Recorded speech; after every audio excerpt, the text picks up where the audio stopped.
네, 시청자 여러분 안녕하십니까. 생생한 경제 토크 박희준의 경을 치다 박희준입니다. 올여름 장마는 역대 가장 긴 장마였다고 하죠. 이 장맛비 때문에 농산물 가격이 급등하면서 밥상 물가도 비상이 걸렸습니다. 하루에 다르게 물가가 올라서 서민들의 시름이 아주 깊어지고 있습니다. 이 하늘 높은 줄 모르고 오르는 것이 또 하나가 있죠. 바로 시쳇말로 미친 전셋값입니다. 하늘 높은 줄 모르고 지금 전셋값이 오르고 있는데요. 부동산 시장의 비수기인 여름철에도 계속 오름세를 보이고 있다고 합니다. 전셋값이 오르는 것도 문제지만 요즘은 그나마 물건 찾기도 아주 어렵다고 합니다. 집주인들이 월세를 선호하는 경향 때문에 점세가 점점 사라지고 있기 때문이기도 한 것 같습니다. 그래서 이제 전세 시대는 끝이 났다라는 말도 등장하고 있는데요. 과연 부동산 임대 시장의 패러다임이 움직이고 있는 것은 아닐지 오늘 한번 살펴보도록 하겠습니다. 오늘 박희준의 경을 치다에서는 이 전세난에 몸살을 앓고 있는 부동산 시장에 대해 여러분과 함께 경을 쳐보도록 하겠습니다. 잠시 후에 뵙겠습니다.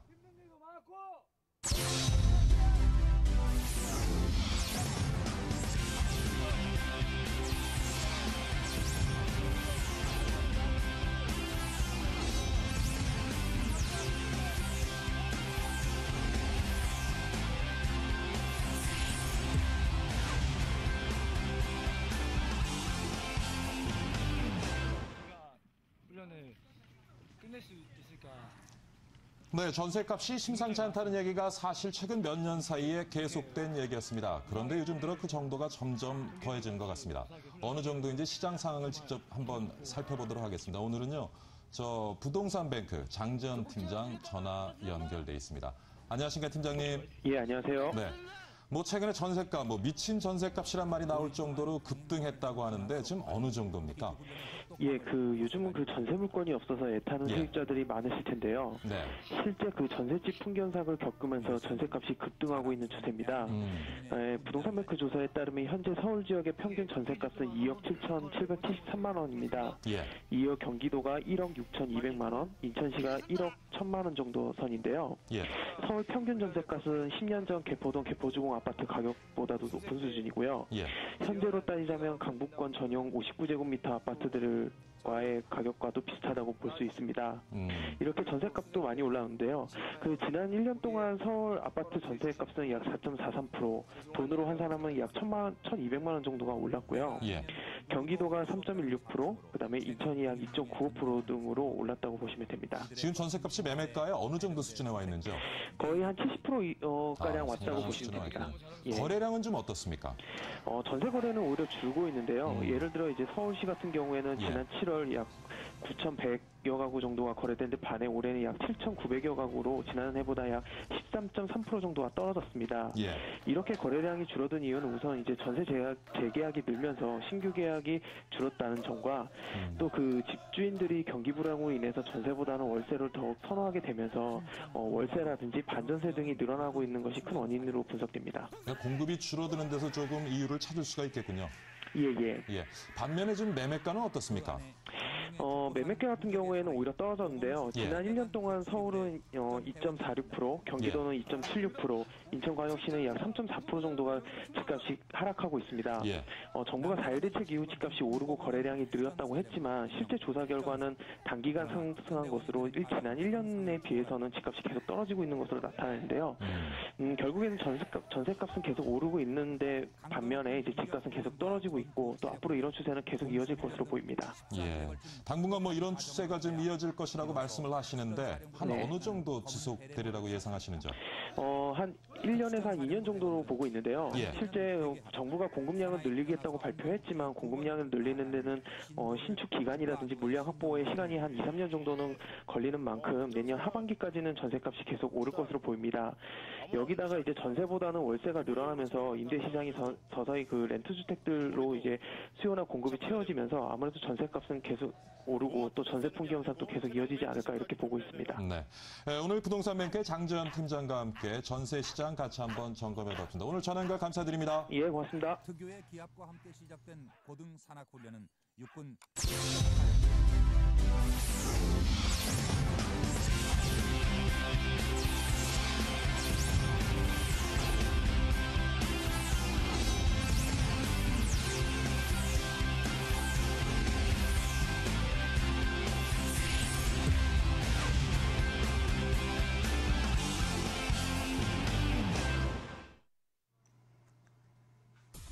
전세난으로 결혼까지 미룬다는 요즘 전세값이 하늘 높은 줄 모르고 치솟고 있는데요.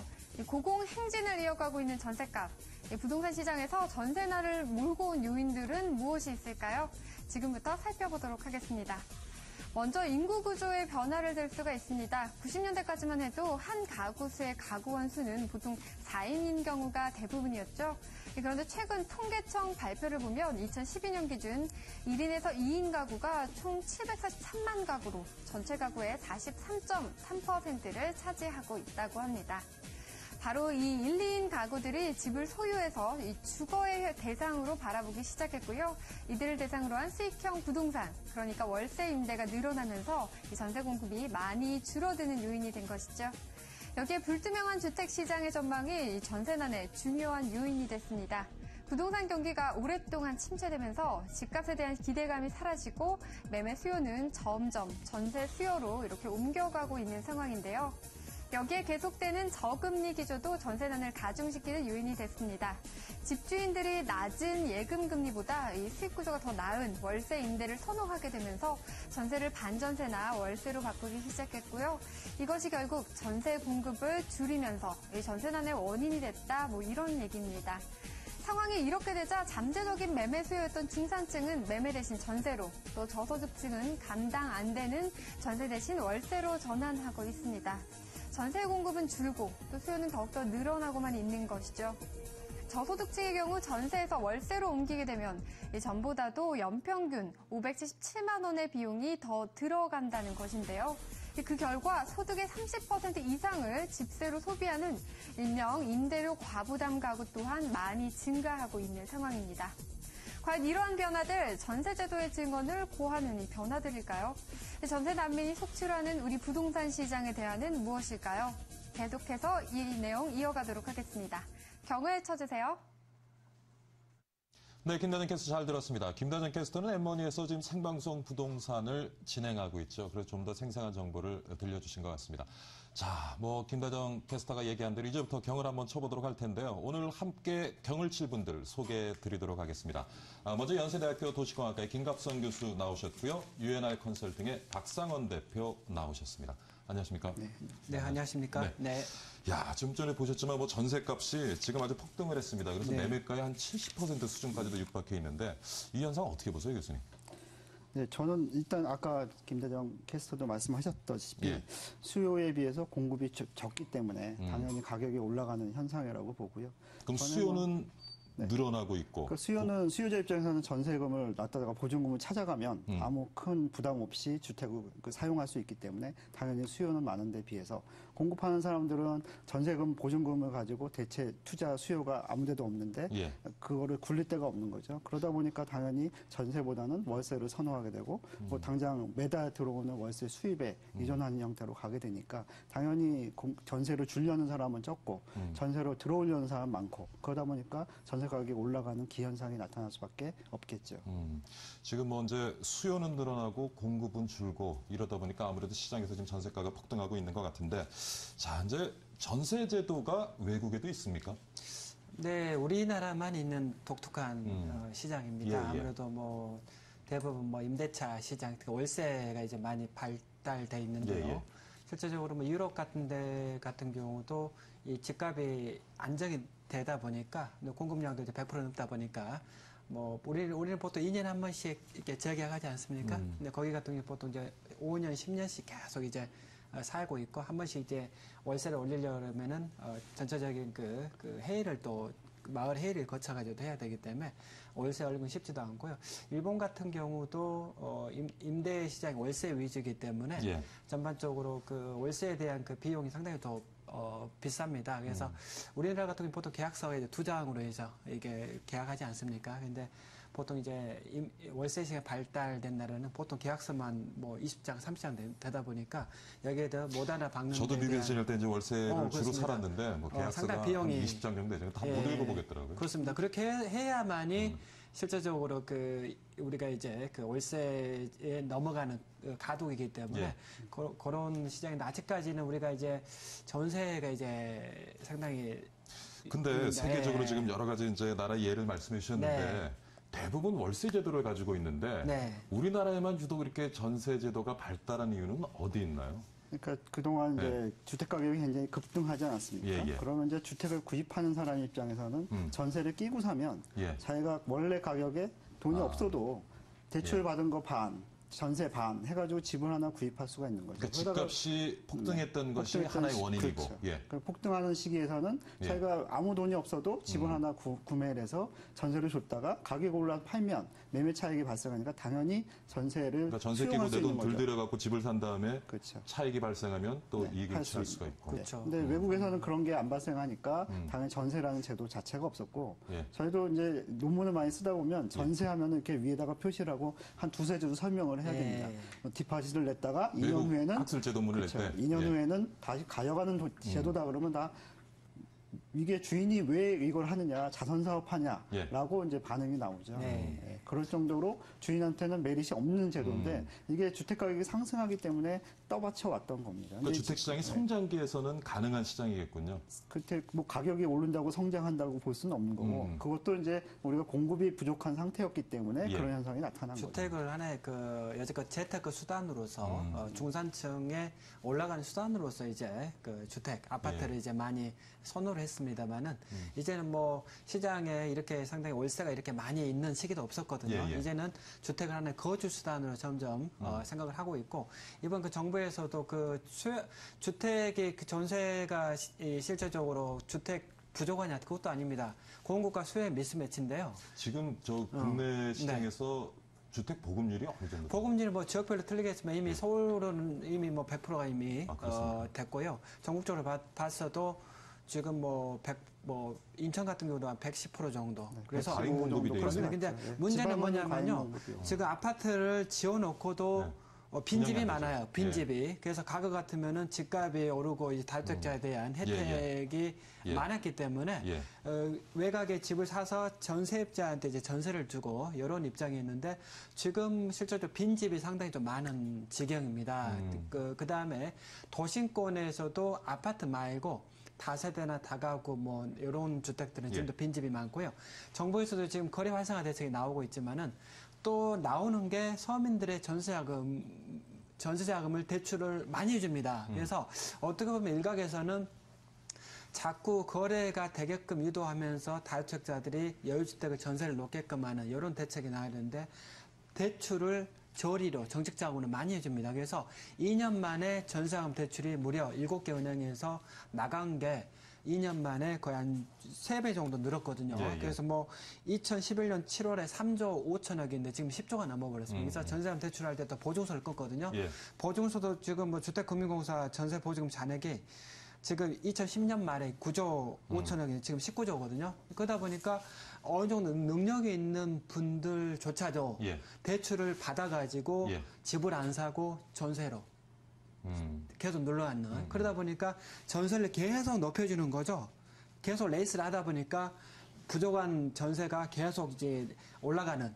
같이 올라가는. 전세자금 대출을 받을 때 싼 이유를 적용하는 게 전세 시장에서 수요를 늘리는데 대출도 많이 많은 요인이 해줍니다. 됐던 그러다 거군요. 보니까 예. 매물이 없다 보니까 서로 경쟁적으로 전세를 레이스를 하다 보니까 같이 올라가는 이런 양상이 있으니까 제가 볼 때는 과거같이 예. 그 은행권이 자율적으로 심사를 해서 대출이 나갈 수 있게끔 TTI 부분을 좀 풀어주든지 이렇게 해서 집을 사게끔 하는 유도 효과가 있어야 그러니까 됩니다. 말씀을 들어보면은 예. 지금 매매 시장은 자꾸 죽고 있고 그것은 그러다 보니까 많았습니다. 상대적으로 전세 예. 시장이 네. 굉장히 커지고 있는데 네. 근데 지금 말씀하신 주택 보급률이 100%가 넘는데 네. 제 기억에 1, 2년 전만 해도 아직도 주택이 공급돼야 된다라는 관점에서 정부가 100%가 넘는다는 거는 그 집의 숫자를 가지고 얘기하는 건데 우리가 진짜 그 전체에 집중해서 쓸만한 집이 얼마냐 예. 하는 거는 또 다른 차원이죠. 그러니까 소득이 늘어나고 또 변하면 예. 시대가 변하면 조금 더 질이 좋은 집으로 옮겨가야 되지 않습니까? 예, 예. 근데 그거를 생각 안 하고 그냥 옛날 집에 그냥 살면 예. 당연히 100% 넘었다고 공급 안 할 수도 있는데 예. 그건 아니죠. 우리가 소득이 전에 60년대하고 지금하고 비교해 보면 엄청나게 올랐으니까. 그러면 이제 실주택 보급률이 거의 뭐 100%에 달았다고 보면 되는데 네. 그렇다면은 한 가구가 집을 2개 이상 갖는 경우가 생기게 될 거고요. 네. 지금 그렇게 되면은 굉장히 그러니까 이제 불이익을 당하게 돼 있죠. 전체적으로 다른 외국의 사례를 네, 보더라도 자가 보유율이 60%를 넘는 나라들이 많지는 않습니다. 그러니까 60% 정도 되면 나머지 40%는 집을 자기가 소유하진 않는데 대신 사용은 하는 거죠. 그래서 그게 이제 그러니까 임대 사업을 월세나 하게 되는 거죠. 임대가 되는 예, 예. 거예요. 그래서 지금 하고 있는 1가구 1주택에 대한 모든 그런 정책들은 좀 폐기할 때가 되지 않았나. 그래서 이제 돈 있는 사람이 사서 그거를 좀 싸게 임대를 주고 거기서 수익을 얻는 구조로 가게 하면 공급이 좀 늘어나지 않을까. 그럼 요즘 생각이 얘기되고 듭니다. 있는 다주택자 양도소득세 중과는 좀 중과가 어떻게 지금 보세요? 분양가 상한제와 다주택 양도세 중과 건에 대해서 지금 뭐 국회에서도 지금 논의가 예. 되고 있는데요. 올해 하반기에 좀 이게 좀 폐지가 돼야지 실질적으로 지금 현 시점에서 여유자금으로 주택을 구입한 분들한테 상당히 상을 줘야 될 시기입니다. 왜냐하면 예. 과거 같이 집이 또 계속 오르지도 않은 시점에서 어느 정도 리스크를 안고 집을 구매를 했다는 얘기는 권장을 해야 됩니다. 그렇기 때문에 상을 이분들이 줘야 되는데 지금 벌을 주고 있군요. 그렇습니다. 그래서 예. 지금 2주택자 같은 경우는 올해 연장이 안 되게 되면 50%를 양도세를 내야 됩니다. 그래서 이분들에게는 양도세뿐만 아니라 뭐 소득세를 좀 많이 절감을 해준다든지 왜 우리가 이제 주택도 하나의 그 재화로서 투자 수단으로 박아질 때는 예. 가격만 오르지 않기 때문에 이분들은 떨어질 것도 생각하면서 사기 때문에 이분들한테 여유자금 공급을 해서 이분들이 임대 시장에 좀 실질적으로 그 진출을 해서 세입자한테 좀 높게끔 하는 이런 예. 시장이 돼야 되는데요. 근데 과거에 사실 이제 부동산 시장에서 네. 투자 현상이 일어나다 보니까 투기 현상이 일어나다 보니까 그걸 막기 위해서 지금 이런 이제 네. 제도를 그러니까 가지고 그때는 가격이 오르니까 네. 양도소득이 발생을 하거든요. 근데 예. 그게 과도하게 발생하다고 생각하니까 중과를 하는데 지금은 가격이 별로 안 오른다고 생각하면 사실 40분들도 중과세는 염려할 필요가 없어요. 왜냐하면 그렇습니다. 양도소득세라는 거는 내가 팔 시기에 내가 산 거보다 소득이 차가 발생했을 때 그거에 대해서 내는 거고 보통 주택은 소득이 발생했으니까 당연히 세금을 내야 되는데 일가구 2주택이 되는 사람들은 더 내라 했던 거거든요. 근데 지금 가격이 급등하지 않는다면 양도소득이 발생하지 않을 거거든요. 그렇습니다. 근데 중과세가 근데 무슨 그 중과 문제예요? 폐지하는 데서 일부 반대 의견을 가지신 분들은 그러니까 반대 이걸- 의견 할 예. 필요가 없다는 거죠. 이걸 폐기를 하면은 또 다시 좀 아. 투기 시장으로 부동산 시장이 변하지 않을까 우려가 있는데 그거는 무조건 어떻게- 오른다는 그렇죠. 가정에서 하는 예. 건데요. 지금 사실상 주택에 대한 가격이 물가 상승률 이상 오를 가능성이 상당히 좀 희박합니다. 네, 그렇다 보니까 실제적으로 이분들에 대한 오히려 그 혜택을 좀 더 이제 늘리는 게 심리적인 영향이거든요. 그래서 너무 주택에 대해서 부동산을 하게 되면 투기로 생각을 하고 네, 이런 분위기가 실제적으로 상당히 그 거래 활성화에 좀 이제 독약이 되고 그러다 보니 건설회사들이 부도가 나면은 건설회사의 그 공적 자금이 예. 또 국민 세금으로 들어가게 되니까 예. 그래서 지금 뭐 빈집도 상당히 또 많습니다. 그래서 정부에서도 뭐 10,000가구 이상 매입을 해서 전세로 이제 논다고 그러는데요. 그럴 필요 없습니다. 그냥 뭐 다주택자들만 좀 풀어주면은 그분들 알아서 해서 자연스럽게 시장에서 돌아가거든요. 그래서 상당히 그 너무 이제 그 주택 시장에 그 좀 인위적으로 과도하게 이제 개입하다 보니까 예. 이런 이제 부작용이 좀 오지 않을까. 좀 시장 생각을 좀 바꿀 필요가 있습니다.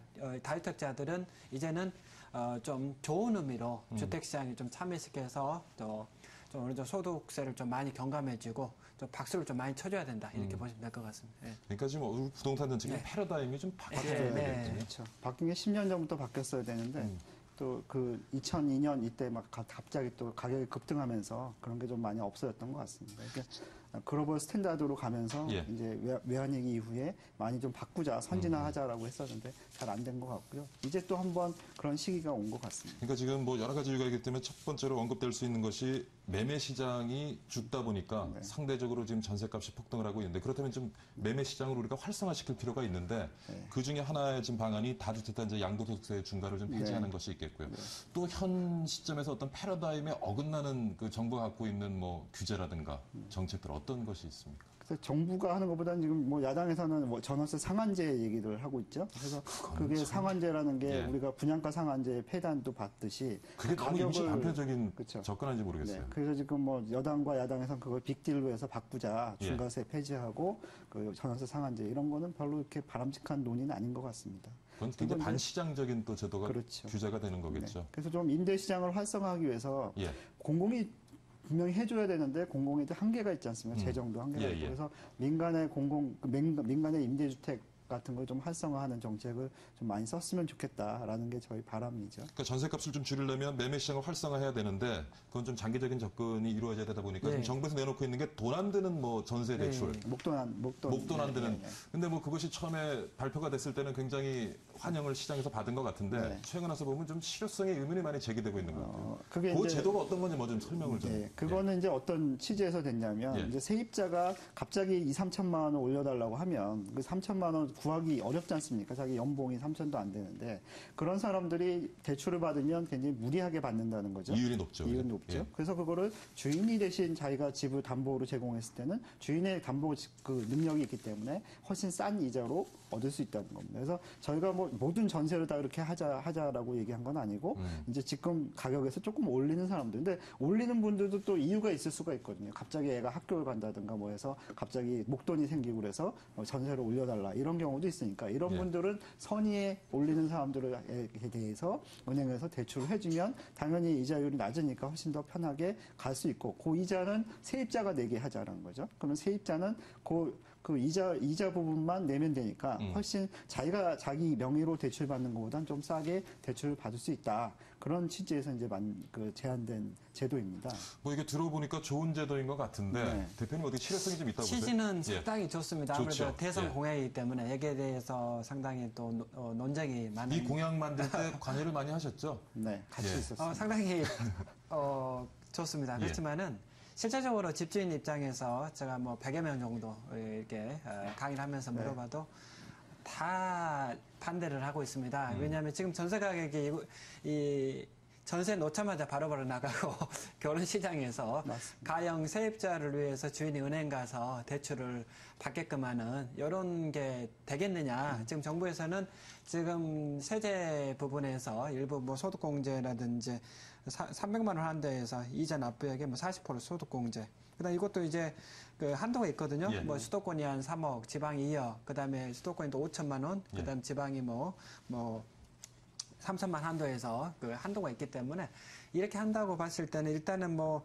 전세 보증금이 3억짜리가 사실상 이렇게 그렇게 뭐 이렇게 찾긴 찾겠지만은 전세금이 또 많이 올랐으니까 일단 이제 한도가 일단 더 문제인데요. 일단은 뭐 유인책이 너무 약하다. 그래서 일단은 뭐 그럼 어떻게 하면은 선생님께서 세입자를 위해서 대출을 은행 가시겠습니까? 제가 물어봤습니다. 그러니까 일단은 안 가겠대요. 일단 본인이 설정이 남는 거 일단 설정이 돼 있는 거를 은행이 싫 텐데 어떻게 하시겠습니까? 양도세를 좀 많이 깎아주면 안 내게 하겠습니까? 그러면은 생각을 해보겠습니다. 그러면은 재산세를 좀 많이 깎아줘. 바로 내는 거. 양도세를 아예 깎아준 거라든지 이런 부분을 좀 감안을 했을 때 모를까. 단순히 뭐 소득공제 이 부분은 쉽지가 않고요. 소득세 같은 경우도 현재는 뭐 다 내는 게 아니고요. 전세도 보통 이제 보증금이 한 3억 정도 이상. 뭐 집이 한 3채 있었을 때 냈기 때문에 한두 채는 안 내거든요. 네, 그렇기 때문에 이 부분이 이달에 시행된다고 그렇지만은 과연 이게 몇 명이나 할 것인지 애국자 같습니다. 만약에 한다 그러면 상품이 나오는 상품이. 거고요. 그리고 이제 대안으로서 이제 또 하나는 이제 세입자가 대출을 받되 그거를 받는 거를 주인이 이제 전세 보증금을 안 돌려줄 수 있잖아요. 이자를 안 내면 그거 대신에 이제 은행이 그 청구권을 준다. 대신 갖는 그런 투라는 대안을 하나 만들었을 거예요. 네, 그래서 그것도 지금 이제 누가 대출을 받든 저희 이제 정책적인 목표는 그 세입자가 조금 더 부담을 덜 가지고 전세 자금을 마련하자라는 거거든요. 그래서 목돈하는 전세를 하더라도 뭐 이자를 한 2% 정도, 2% 피 정도를 낮추는 효과가 있는데 일반 은행에서는 그거는 이렇게만 해주면 은행이 청구만 할 수 있게 해주면 낮춰줄 수 있다라고 해서 또 하나의 대안으로 뭐 써줄 수 있을 것 취지는 같습니다. 좋은 것 같고요. 네. 예, 뭐 실효성 논란이 있기는 하지만 잘 제도가 운영이 되면은 좀 전세값 안정시키는 데 좀 도움이 될 수 있지 않을까 하는 생각이 드는데 아까도 말씀 나왔지만 이제 전월세 상한제라든가 주택 바우처, 그다음 계약 기간의 연장. 모르겠습니다. 뭐 전문가 입장은 또 틀릴 수도 있겠지만 주택 제가 보기에는 바우처는 뭐 그거는 서민주택 정책에서 가장 중요한 것 중에 하나이고요. 그건 뭐 다 동일한 금액을 주는 게 아니라 소득에 따라서 또 차별해서 주는 거기 때문에 당연히 저희가 시시해야 되는 그런 제도고 상한제 같은 경우에는 그거죠. 우리가 뭐 시장 경제를 추구하고 있는데 가격을 일률적으로 제한을 한다. 그러면 그게 더 부작용이 생긴다는 거예요. 그러니까 5%로 제한하자라고 하는데 그게 5%가 같은 세입자한테는 해당이 되지만 다른 사람한테는 해당이 안 되거든요. 그럼 그거를 그러면 세입자 바꿀 경우에는 그 세입자가 더 큰 예. 부담이 되는 거죠. 예. 그래서 일단은 뭐 주택임대 그 바우처도 상당히 뭐 유럽에서 일부도 시행을 하고 있고 예. 그랬는데요. 실제 이게 시장에서는 하나의 또 부작용이 나올 수가 있는 게 그만큼 뭐 그 비용만큼 집주인 입장에서는 가격을 또 올릴 수 있는 개연성이 충분하거든요. 네, 그러다 보니까 이런 부분에 대해서도 일단은 좀 생각을 좀 해야 되지 않을까 싶고요. 과거에도 그 지방 학생들이 예. 서울에서 그 전월세 얻을 때 LH에서 전세에 대해 좀 보조해주는 이런 게 있었습니다. 그러다 보니까 지난해 연초에만 하더라도 상당히 그 다세대 다가구 주택이 전세가 안 나가가지고 상당히 문제가 됐었는데요. 원래 전세를 5천에 놨다가 갑자기 그 보조해 주니까요. 가격이 7,500 올려버렸습니다. 예. 그래가지고 다 맞춰져 버린 거예요. 그러다 보니까 이게 뭐 좋지만 정부에서도 인정을 뭘 해야 되냐면은 소득공제 부입니다. 그래서 우리가 과거만큼 이렇게 월세 시장이 이렇게 많은 적이 없거든요. 그래서 거의 뭐 50% 정도 월세로 보시면 됩니다. 그러다 보니까 전세를 금액을 좀 더 주더라도 월세는 날아가는 돈이기 때문에 그러다 보니까 이제는 소득공제를 좀 더 지금도 뭐 3억 원 이하나 80제곱미터 이하 소득공 일부 해주고 있지만은 주택 가격을 좀 높이고 그다음에 면적도 넓히고 소득 공제를 지금보다 2배 이상 좀 해줘가지고 월세에 대해서. 그렇게를 동시에 해줘야지 실제적으로 그 시장이 이런 가격이 좀 오르는 것 방지하면서 좀 부드럽게 좀 안정화될 수 있지 않을까 보고 있습니다. 사실 뭐 수년 전부터 나온 얘기긴 한데 부동산 시장이 결국에는 전세에서 월세로 종래에는 뭐 모기지 시장으로 이렇게 변해가는 예. 그런 상황이 있다고 봐도 될는지요. 그렇죠. 그게 뭐 10년 전부터 그렇게 하자고 하는데 우리나라가 아직까지 부동산 금융 부분에서 예. 선진국에서 많이 떨어집니다. 어떤 부분이 떨어집니까? 그러니까 예를 들어서 옛날에 주택은행이라는 데서 예.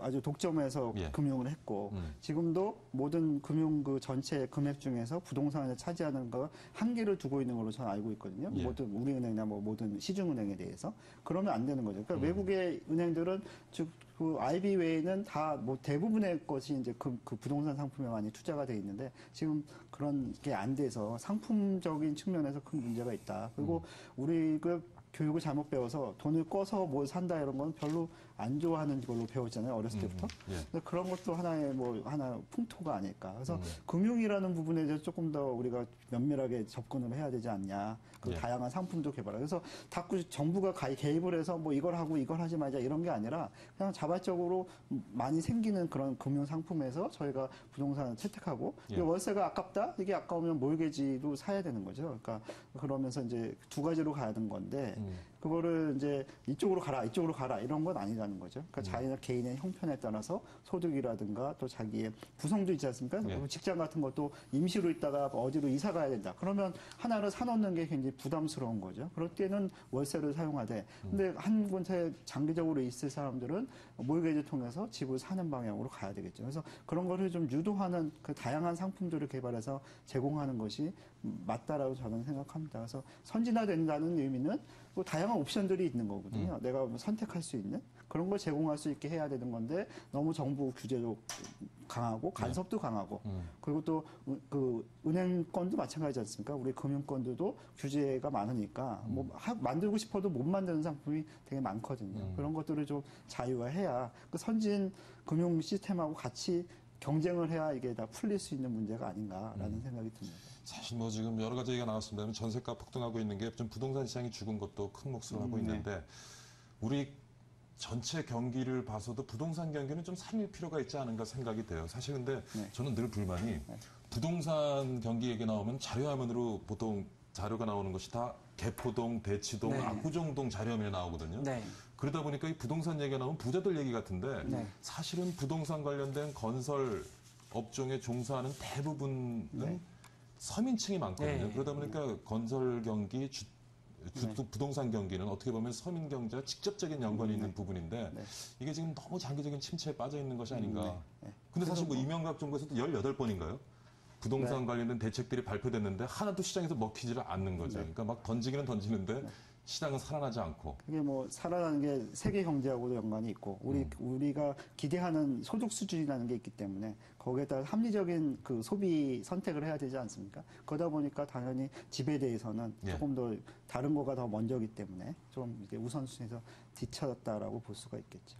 하여튼 뭐 주택 가격이 뭐 오르거나 내리거나 이것보다 중요한 게 거래가 좀 활발해야 됩니다. 가격은 지금 예. OECD 국가 수준을 봤을 때 우리가 어떻습니까? 일단은 뭐 우리나라 우리가 PIR을 해서 예. 이 Price Income Ratio에서 그 주택 가격을 1년간에 벌어들인 소득으로 나눴을 때 몇 낮은 건 년이면 아니죠. 몇 년이면 선진국에 비해서는 좀 높다고 그렇습니다만은 선진국도 뭐 미국이나 유럽보다는 높고요. 홍콩 같은 경우는 현재 한 12, 13 정도 되거든요. 그래서 우리나라는 조사액이 차이가 있지만 보통 6에서 한 지금 한 9 정도 나옵니다. 그래서 선진국보다는 약간 높고 그렇습니다. 그래서 일단은 중요한 거는 현재 상태에서 거래가 좀 활발하게 되려면은 일반적으로 우리가 은행에 예금을 넣어놨을 때 단순히 그러니까 거래량이 문제인 거죠. 가격은 지금 뭐 그렇습니다. 여전히 낮은 편은 은행 아니고. 예금을 예, 예. 했을 때 우리가 단순히 안전성 때문에 하는 건 아니지 않습니까? 예, 예. 약간의 이자를 보고 하지 않습니까? 그러다 보니까 일단은 부동산을 살려는 수요가 3억짜리 집을 사게 되는데 자기 돈 3억을 다 내놓고 사는 사람 몇 명이나 되겠습니까? 대부분 대출을 이용합니다. 그러면은 대출의 이자만 내일 정도는 가격이 오른다는 거는 사회에서 용인을 해줘야 됩니다. 용인해줘야 되는데요. 이런 부분에서 용인을 안 해주고 부동산이 오르면은 투기다. 주식이 오르면 투자다. 이런 이분법적인 사고가 상당히 문제입니다. 그래서 부동산은 최소한 1년 이상 예. 보유합니다. 어떻게 보면 시간의 장단기를 봤을 때는 오히려 부동산이 투자입니다. 그래서 일단은 이런 것보다는 거래를 좀 활발하게 하려면 본인의 이자만큼은 오를 수 있는 물가 상승 정도는 오를 수 있는 사회적인 분위기가 해야 됩니다. 그래서 아직까지는 부동산이 우리나라 GDP에 차지한 비율이 한 15% 정도가 좀 넘기 때문에 낙수 효과가 상당히 큽니다. 그래서 부동산 거래가 됨으로써 그 일대 뭐 상가라든지 이삿짐이라든지 음식점이라든지 또 새벽에 또 한 달에 최소 20일 일해야 되는데 지금 한 달에 일주일밖에 일 못합니다. 새벽에 일하신 분들이. 그러다 보니까 부동산 하나의 서민 경제로 이제 하나의 수단, 아직까지는 뭐 큰 비중을 차지하기 때문에 이런 거래가 좀 활발하게 될 수 있도록 요게 지금 뭐 키포인트 아니, 그래야 이제 뭐 집도 사고 이렇게 그렇지 않겠습니까? 네. 부동산 시장 활성화를 해서 뭐 많이 얘기되고 있는 것이 분양가 상한제 얘기도 많이 나오고 있고요. 네. 그 다음에 또 지금 재건축 문제. 네. 그거 좀 얘기 좀 해봤으면 좋겠어요. 부동산 분양가 상한제는 사실 그게 제도 때문에 많이 왜곡된 부분이 많아요. 지금 미분양 주택도 많고 그런데 네. 그래서 뭐 아실지 모르겠는데 저희가 도시계획에서 이제 가구 수 같은 걸 좀 제한을 합니다. 인구 억제나 뭐 이런 예, 것들 예. 때문에 그러다 보니까 뭐 민간에서는 분양가 상한제가 있는 한 절대 소용은 팔 수가 없어요. 그러니까 예. 분양 면적 자체가 총 면적이 넓고 커야 거기에 수익이 남는 구조입니다. 그러다 보니까 소형은 안 하고 중대형으로만 간 거죠. 그러다 보니까 근데 이제 실제 시장에서 미스매치가 수요는 그렇죠. 1인 아까 소형의, 보셨듯이 예. 2인 가구 미만이 많은데 인구 큰 구조가 집을 살 변하면서. 필요가 없는 거죠. 그러다 보니까 큰 집들이 다 빈집이 돼가지고 지금 큰 문제들이 되고 있는 거죠. 예. 그래서 그게 어느 걸 풀든지 둘 중에 하나는 풀어야 돼요. 그러면 가구 그런 제한들을 풀거냐 예. 아니면 분양가 상한제 풀어야 되냐. 근데 지금은 상한제가 있어도 별 의미가 없어요. 왜냐하면 상한제보다 훨씬 다운해서 팔아도 안 팔리니까. 그러니까 상한제를 지금 유지할 이유가 없는 거죠. 그래서 이것도 뭐 영구적으로 없애고 뭐 이런 거보다는 뭐 국가가 안 하고 좀 지방자치단체한테 맡기면 그게 뭐 어떤 특정한 데는 우리가 너무 가격이 오르니까 좀 제한을 하겠다라는 거를 선택할 수도 있고 어떤 데는 뭐 없이 하겠다라는 데도 있을 수 있고 그래서 좀 다양한 옵션들이 가야 되지 않은가라는 생각이 듭니다. 그래서 재건축은 어떻습니까? 재건축 시장이 하나의 아직까지는 바로미터입니다. 예. 그래서 이제 아랫목 효과라고 보시면 될 것 같습니다. 그래서 그쪽에 훈풍이 불어야지 전반적으로 강북이나 수도권, 뭐 지방까지 이제 예. 서서히 나타나는 이런 효과인데 아무래도 아직까지 재건축은 투자 상품이란 성격이 상당히 좀 강합니다. 그래서 재건축에 근데 투자 상품으로의 시선도 있지만 네. 사실 거기 사시는 분들은 참 너무 낮은 삶의 그렇습니다. 질 때문에 네. 고통받는 분들이 그 재건축 대상되는데도 뭐 수돗물 주인이 틀어 사는 눈물 경우도 있고 나오고. 뭐 세입자가 사는 경우도 많죠. 근데 예, 예. 그거가 이제 수리를 해서 그게 좋아지면은 재건축 대상이 안 되기 예. 때문에 방치하고 있는 경우가 대부분 막 아파트들이 뭐 30년 가까이 된 네. 것들은 그 시절에는 차가 없던 시절에 네. 아파트라니까 주차 시설도 너무 불편하고 네. 그다음에 수돗물 트면 녹물 녹물 나오고 나오고. 그렇습니다. 이게 어떻게 좀 서울시의 그 재건축 연한도 예. 지금 상당히 과거에는 20년만 됐으면 이제 재건축이 가능했지만은 이게 뭐 실제적으로 81년부터 뭐 더하기 2년 더하다 보니까 오직한 거는 뭐 30년, 40년 정도 그렇죠. 또 예. 해야 되기 때문에 그 가지고 있는 분들도 상당히 좀 고통스럽거든요. 그래서 실제적으로 이런 재건축 연한도 다시 한번 연안뿐만이 아니라 재건축에 많은 규제들을 지금 가지고 있죠. 예, 어떤 지금 규제들이 뭐 있습니까? 거기? 규제가 뭐 지금 상당히 많습니다. 그래서 저기 현재는 뭐 재건축을 한 이후에 이익이 났으면은 이익의 그 금액별로 보통 3천만 원 이상의 이익이 났으면 거기를 그 다시 이제 환수하게끔 하는 이런 게 있는데 아직은 내년까지 뭐 관리 처분이 된 것들은 이제 뭐 봐주는 걸로 이렇게 됐지만 이런 거라든지 그 다음에 재건축을 하게 되면은 그 조합원들의 그 소형평 의무 비율 예. 이것도 이제 그 아직까지는 또 있고요.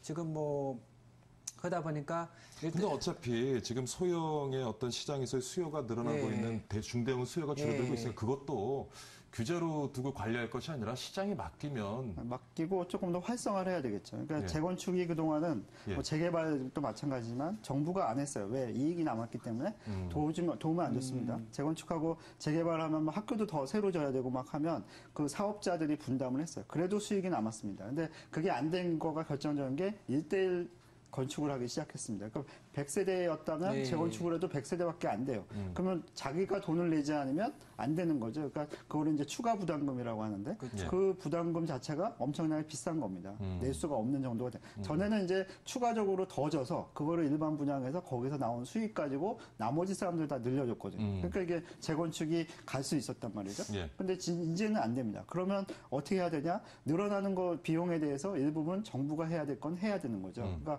예를 들어 학교는 공공이 해야 되는 거니까 당연히 근데 공공시설을 해야 저는 된다. 모르겠어요. 무식한 소리 하는지 도로도 모르겠는데 마찬가지고. 예. 예. 그 개인들이 가지고 있는 재산, 네. 그 집이 낡아서 그걸 좀 다시 짓고 그 과정에서 또 수익을 내겠다고 하는데 물론 그런 과정에서 주변에 환경적으로 너무 많은 피해를 주면 모르겠지만 그렇지 않은데 그거를 갖다가 규제를 두고 근데 그동안 너무 많이 남아서. 그러니까 예를 들어서 5억짜리인데 재건축하면 13억, 20억 막 되니까 이거는 너무 이게 그 이익이 많다라고 해서 제한을 두게 된 거고 그러다 보니까 옆집이 오르니까 우리 집도 오르는 그런 우리나라 현상이 있어서 따라가잖아요. 그러다 지금 보니까 이게 그렇습니다. 리딩하니까 규제를 안 할 수가 없었죠 그 당시. 지금 많이 패러다임이 바뀐 게 지금 시공사들이 과거 같으면 재건축이라면은 뭐 묻지 마. 뭐 참여하고 그랬습니다. 지금은 시공사들을 오라고 그래도 실질적으로 거의 뭐 참여를 안 합니다. 그래서 가장 큰 이유가 과거에 이 경기가 좋았을 때는 지분제를 했습니다. 예. 그러다 보니까 뭐 1000가구를 1500가구 정도 지으면은 조합이 한 1000가구 받고 가고 500가구는 일반 분양해가지고 나눠 먹는 이런 거 있는데 과거에는 통했지만 지금 안 통합니다. 지금 도급제, 예. 공사비만 달라. 예. 아니, 도급제 더하기 지분제. 근데 그러다 보니까 하더라도 시공 참여도 지금 입주 이후에도 이제 미분양이 생겨가지고 그게 뭐 그 건설사별로 이제 뭐 수천억 되다 보니까 여기도 자금 악화가 되고 또 조합원들도 추가 부담금 외에 나머지 입주한 1년 됐는데 또 추가분 또 날라옵니다. 그래서 지금 패러다임이 과거의 재건축을 뭐 규제를 했던 거라 틀리기 때문에 지금 뭐 시장에 자율적으로 맡겨놔도 조합원들이 예전에 일반 분양할 때 안 좋은 층만 했습니다. 지금 안 팔릴까 봐 좋은 층 옵니다. 예. 조그만 거만. 그러니까 자율적으로 돌아갑니다. 그래서 지금은 규제, 분양가 상한제 해도요. 예. 풀려도요. 예. 이거 올리면요. 예. 부도납니다. 예. 분양 안 돼. 자율적으로 하시기 제일 좋다. 이렇게 봅니다. 근데 지금은 건설회사가 상한제를 해달라고 해야 돼요. 그 이하를 못 팔게 해달라고. 예, 예. 상한제야 분양이 잘 된다고 그래요. 그러니까 지금 풀어야 됩니다. 그러니까 뭐 일부의 우려처럼 이러한 정부가 지금 가지고 있던 여러 가지 규제들을 풀어도 네. 다시 이전처럼 돌아가서 부동산 시장에서 투기 현상이 일어나지는 그건 모르죠. 여태까지 반복적으로 해왔기 그렇습니다. 때문에. 예전에 그 4.1 대책이 나올 때요. 일부 야당이나 시민단체에서 예, 저도 뭐 토론을 가끔 했지만은 똑같은 얘기를 합니다. 매년 이거 뭐 집부자를 위한 정책이다. 강남 부자들이 이제 상당히 좋아할 것이다. 실제 어떻습니까? 오히려 잠깐 거래가 됐지 지금은 오히려 가격이 떨어지고 집을 가지고 있는 사람들이 이제는 뭐 추가 매수보다는 또 매도. 그래서 실제로 이 뭐 정치권에서도 현장을 좀 많이 보시면요. 대책이 뭐 확 이렇게 풀어지더라도 가금한치 이렇게 뭐 부동산이 확 폭등하거나 뭐 이런 건 없거든요. 네, 그렇기 때문에 지금은 하여튼 뭐 은행도 DTI 뭐 LTV 안 해도 은행 자체적으로 심사를 합니다. 왜냐면은 부실일이 생기 때문에 자체적으로 이제 하시고 분양가 상한제나 양도세 중과 부분도 이렇게 자체적으로 놔주면은 이거는 뭐 시장이 지금 가열기가 아니기 때문에 자연적으로 돌아가는 이런 현상이기 때문에요. 지금 하나하나 규제를 풀어야지 심리적으로 실제적으로 좀 많이 심리적으로는 좀 이제 어느 정도 이 수요가 생겨야지 시장이 좀 돌아가는 현상이 생기지 않을까 이렇게 봅니다. 네. 과거에 비해서 이제 인구 구조도 많이 바뀌고요. 문화도 바뀌고. 그래서 뭐 일부는 예전처럼 부동산 시로 과열되는 일은 없을 것이다라고 얘기하지만 지금까지도 시장을 경험한 많은 분들은 야, 10년 주기다. 다시 한번 또 칠 거다. 이때가 오히려 투자할 수 있는 기회다. 이렇게 얘기하는 분들 있거든요. 네. 그래서 지금 규제들 아까 이제 교수님 말씀하셨지만 사실 불필요한 지금 상황에서는 불필요한 규제들인데 이걸 또 풀어놓으면은 과열돼서 이전처럼 부동산 시장이 또 다시 좋지 않은 모습을 보이지 않을까 우려도 있는데 교수님은 있죠. 좀 전에 근데 말씀이 모르겠다는 말씀이시죠? 모르는 거죠. 또 다시 과열될 수도 과열될 있다. 수도 있죠. 일단은 뭐 제가 뭐 현장에 좀 가깝게 있기 예, 때문에요. 이 부동산을 좀 이게 실제적으로 주식시장도 뭐 주가가 떨어지는 하락 오르거나 다 그렇지는 않거든요. 예. 종목 장사입니다. 그러다 보니까 부동산 시장도 지금 아파트보다는 수익형 부동산 쪽이 어느 정도 일부 좀 가열이고 지금 뭐 지난해 올해 같은 경우 지방 쪽 광역시나 뭐 세종시나 뭐 제주도 쪽, 울산 뭐 대구 쪽 일부 실제적으로 인구가 많이 이동을 하고 그렇기 때문에 수도권이 이제 침체가 됩니다. 예, 그래서 일단은 부동산 시장 같은 경우는 실제적으로 지금은 전반적으로 봤을 때는 좀 과거 같이 이 패러다임이 뭐 주기별로 오르는 거는 상당히 좀 힘듭니다. 이 인구 구조가 지금 베이비부머들이 주택 시장을 좀 떠나려는 이런 수요가 좀 맞물려 있고요. 임대 수익 쪽으로 그다음에 여러 가지 뭐 주택 보급률이라든지 봤을 때는 과거 같이 뭐 5년, 3년 주기 이거는 이제 안 맞다고 제가 보고 있기 때문에 또 혹시나도 그 일부의 지역 같은 경우 또 이제 또 과열됐을 경우는 지자체나 아니면 정부에서 다시 규제를 좀 하면 됩니다.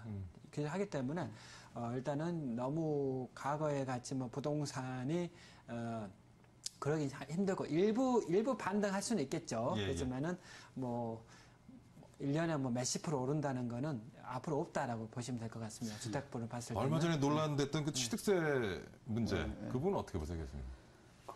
우리는 거래세가 좀 많다고 봐요. 그러니까 여태까지 취득세, 등록세가 뭐 컸죠. 근데 5% 할 때도 있었는데 지금 많이 줄어들었는데 아무튼 처음에 금융 비용을 좀 줄여주는 게 그런 주택 구입할 때 그런 게 아무래도 거래 활성화에는 도움이 된다고 보는데 지자체들 결국은 반발이 만만치 않은 것 같은데. 네, 그건 이제 세금 구조를 좀 바꿔야 되겠죠. 그러니까 어차피 재산세도 지자체에서 내는 세금인데 이게 광역하고 기초하고 또 복잡한 과정이 있더라고요. 그래서 그냥 한쪽을 낮추고 한쪽을 높이면 양쪽에 이제 밸런스가 좀 안 맞는 그런 게 있는데 지금도 지방하고 국가가 우리나라는 한 8대2 정도 됩니다. 국고로 들어가는 게 8이고 나머지가 지방 2인데 지방 자체가 좀 활성화되면 이게 6대4 정도로 바뀌어야 된다고 얘기를 하거든요. 그래서 그건 세금의 구조를 좀 바꿔서 그러니까 거래세를 낮춘다고 해서 무작정 세금이 낮춰지는 게 아니라 그 대신에 재산세나 이런 보유세를 높이자. 이거는 뭐 보수나 진보나 다 같은 의견을 내고 있기 때문에 그렇습니다. 아무래도 그렇게 해야 될 것 같습니다. 지금 선진국 거래를 좀 활성화하기 위해서 양도세나 취득세는 거래세는 줄이고 보유세는 올라가는 이런 추세는 맞긴 맞습니다만은 실제 뭐 지자체들의 그 보존 사항이 상당히 좀 큰 문제인데요. 지금 국토부와 지자체 그 상당히 그 의견이 다릅니다. 국토부 같은 경우는 취득세를 좀 낮춰주면은 실제적으로 거래를 한 번 할 거 두 번 하지 않느냐. 그렇기 때문에 전체 스탁은 좀 늘어난다. 큰 피해가 없을 것이다.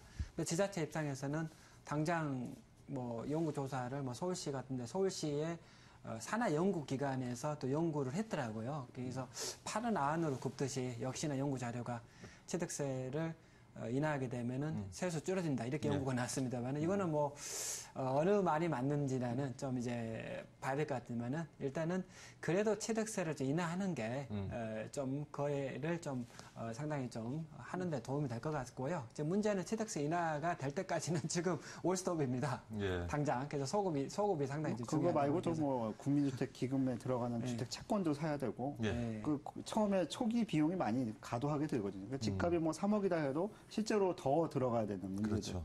사놓고 또 인테리어 바꿔야 되고 뭐 예. 이런 문제들이 있어서 아무튼 처음에 입주할 때 그 비용을 좀 줄여주는 게 조금 더 이렇게 거래는 활성화된다라고 생각을 하고 그래서 있죠. 양도할 때도 집을 팔고 우리나라가 갈아타는 경우에도 양도세를 내지 않습니까? 근데 뭐 미국 같은 데는 아무래도 이제 본인의 집 팔 때보다도 가액을 높게 샀을 경우는 나중에 양도세 이연되거든요. 네, 예, 예. 이런 것도 하나의 그 고민을 해서 거래가 자주 일어나게끔 하는 그렇게 돼야지 낙수 효과가 나옵니다. 그래서 이런 거를 좀 많이 고민해야 되지 않을까 저는 그렇게 보고 있습니다. 예.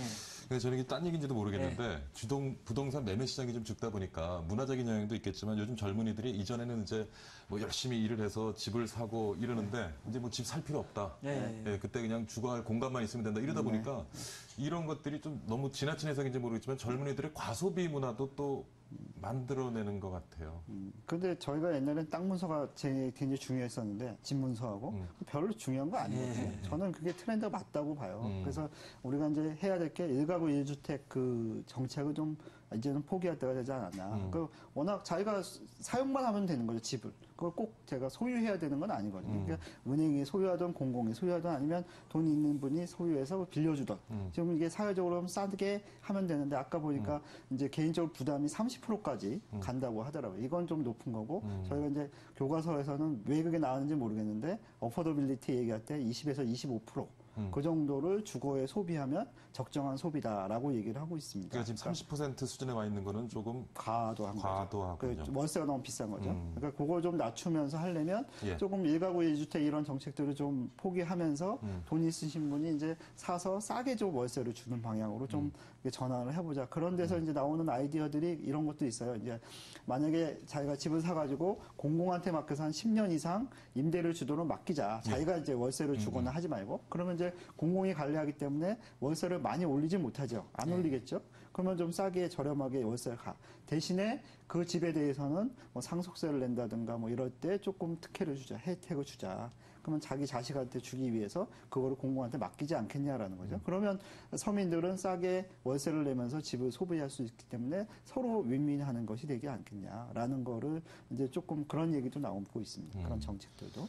야, 요즘 폭등하고 있는 뭐 전세값에 대해서 지금 두 분 모시고 얘기를 나누고 있는데 얘기 나누다 보니까 거의 시간이 다 됐어요. 한 1분 30초 정도 남았는데 제가 한 30초 정도씩 시간을 드리겠습니다. 뭐 정리 좀 해주시죠. 네, 그 전세 가격이 하반기에도 뭐 입주량이라든지 여러 가지 추세를 봤을 때 좀 더 오를 가능성이 다분하다라고 여러 이제 전문가들 뭐 저 또한 그렇게 생각합니다. 예. 그래서 정부에서도 뭐 다각도로 대책이 나오고 있지만은 좀 더 이제 그 전세 수요를 계속 그 전세 수요를 계속 늘리기 위한 뭐 전세금 대출 뭐 저리로 하는 것도 상당히 중요하지만은 어느 정도 능력이 되는 이런 그 급여 소득자들은 은행권에서 저리로 대출을 받아서 집을 사게끔 하는 이런 게 필요하고요. 주택을 다주택자들에 대한 시각을 이제는 좀 바꿀 바꿔줘야 필요가 되겠다. 있다. 그래서 양도세를 좀 중간을 폐지하고 예. 이분들에게는 오히려 뭐 세제 혜택을 많이 줘서 자율적으로 임대 시장을 좀 이제 활성화하고 마지막에는 월세 시장도 하나의 트렌드이기 때문에 월세에 대해서 소득 공제를 좀 더 주택 가액이나 면적 상관없고 예. 공제를 좀 많이 해주면 될 것 같습니다. 예. 뭐 많은 말씀으로 이제 정리를 해주셨는데 뭐 빠뜨린 부분 있으면 교수님 또 정리 좀 해주시죠. 이게 우리 시장에서는 아무래도 공급자와 소비자의 수요자 간의 힘싸움 아니겠습니까? 그럼 지금은 공급자가 더 좋다는 거예요. 전세 가격이 오른다는 것. 예. 그래서 소비자가 좀 뭐 연대를 하든 뭘 하든 좀 힘을 좀 키워야 된다고 봐요. 그래서 전세값 올려달라고 하면 거부하고 딴 데로 가는 거죠. 더 싼 데가 데로 없는데요? 월세를 가든지 뭐 예. 딴 거로 바꿔야죠. 월세는 높은데요. 그러니까 그거를 이제 정부에서 해주겠다는 거 아닙니까? 그래서 그 목동 안전 전세도 왜 주인이 안 해준다고 하면 나가는 거죠. 그래서 주인이 사람이 없으면 찾게 돼 있습니다. 그렇게 가져가야 힘의 균형이 생기는 거죠. 그러니까 지금처럼 제가 평소에 따라가면 교수님을 좀 아는데 해결할 지금 수가- 말씀하시는데 교수님의 성격이 아주 여저트 드라마 같습니다. 싫으면 말고 스타일이신데. 자, 오늘 폭등하는 전셋값에 대해서요. 연세대학교 도시공학과의 김갑선 교수님 그리고 UNR 컨설팅의 박상원 대표님 두 분 모시고 같이 한번 고민해보는 시간 가져봤습니다. 오늘 수고 많으셨습니다. 감사합니다. 네, 감사합니다. 네, 박희준의 경을 치다 오늘 여기서 줄이겠습니다. 오늘 서울은 마지막 장맛비가 내리고 있습니다. 그동안 하늘이 구멍이라도 난 건지 참 지루할 정도로 비가 내렸는데 이번 비를 마지막으로 올여름 장맛비도 이제 소멸된다고 합니다. 아마 다음 주 화요일, 수요일쯤 되면 장마철이 끝날 것 같습니다. 참 길었죠. 8월에는 좀 맑게 갠 하늘 기대해도 될 것 같습니다. 전세난에 허리가 휘고 힘드신 분들 참 많으시죠. 우리 부동산 시장도 비온 뒤에 개인 하늘처럼 좀 명쾌한 해법이 하루빨리 나와서 우리 서민들 시름 좀 덜어줬으면 좋겠습니다. 자, 박희준의 경을 치다 여기서 인사드립니다. 저는 다음 주 금요일에 건강한 모습으로 다시 찾아뵙겠습니다. 감사합니다.